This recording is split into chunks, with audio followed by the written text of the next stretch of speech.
দেশি বিদেশি জাতের লাল, সাদা, কালো রঙের গরু। ঈদুল আজহাকে সামনে রেখে এসব গরু মোটা তাজা করতে ব্যস্ত সময় পার করছেন ঈশ্বরদীর খামারিরা। সম্পূর্ণ দেশীয় খাবারের উপর নির্ভর করে কোরবানির পশুর লালন পালন করা হচ্ছে।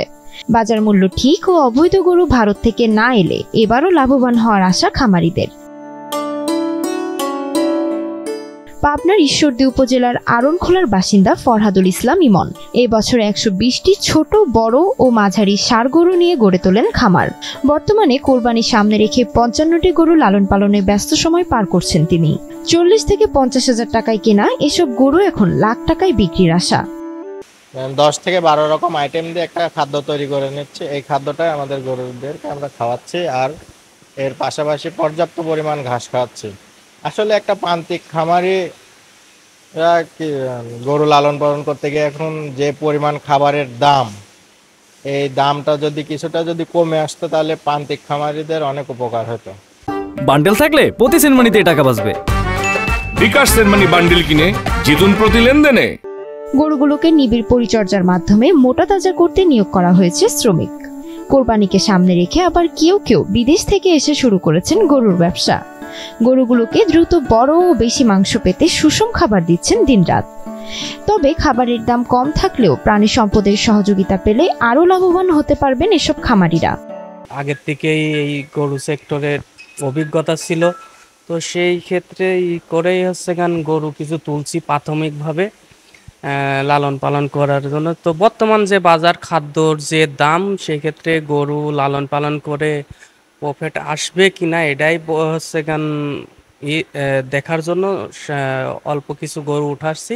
কাঁচা ঘাস, শুকনা খড় ও গমের ভুসি মিশিয়ে প্রতিদিন নিয়ম করে খাবার খাওয়ানো হয় এসব গরুগুলোকে। এই খামারে আমি কাজ করি। এই খামারে গরু আগামী কুরবানিতে বিক্রি করার জন্য প্রস্তুতি নিচ্ছি। আমাদের এখানে সব ধরনের গরু পাওয়া যায়, দেশি, শাহিওয়াল, বাহামা। আমরা এগুলা কোরবানিদের জন্য লালন পালন করতেছি। এটা কোরবানির জন্য পারফেক্ট। যারা নেবেন তারা আসবেন, আসিয়া দেখবেন। যদি আশা করি আপনাদের ভালো লাগবে। আসন্ন কোরবানি ঈদের জন্য আমি তানভীর ডেইরি ফার্মে গরু দেখতে আসছি। গরুগুলো অনেক সুন্দর, দেখতে শুনতে ভালো লাগতেছিল। আমি দেখে শুনে একটা গরু নেওয়ার চিন্তা ভাবনা করতেছি।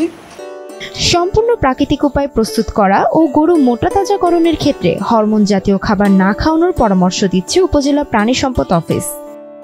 বান্ডেল থাকলে প্রতি সেনমানিতে টাকা বাঁচবে। বিকাশ সেনমানি বান্ডেল কিনে জিতুন প্রতি লেনদেনে।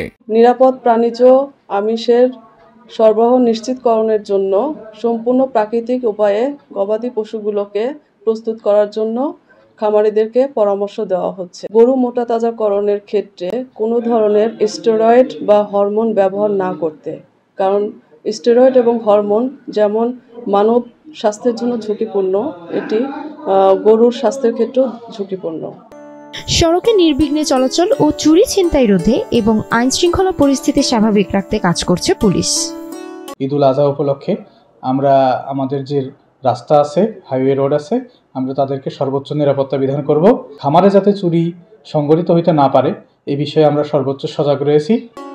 পাবনা প্রাণী সম্পদ অফিস বলছে, উপজেলায় গরু মোটা তাজা করার খামার আছে ৩,০৬৮টি, আর কোরবানির ঈদকে ঘিরে এসব খামারে লালন পালন করা হচ্ছে ১৭,৪৫২টি গরু।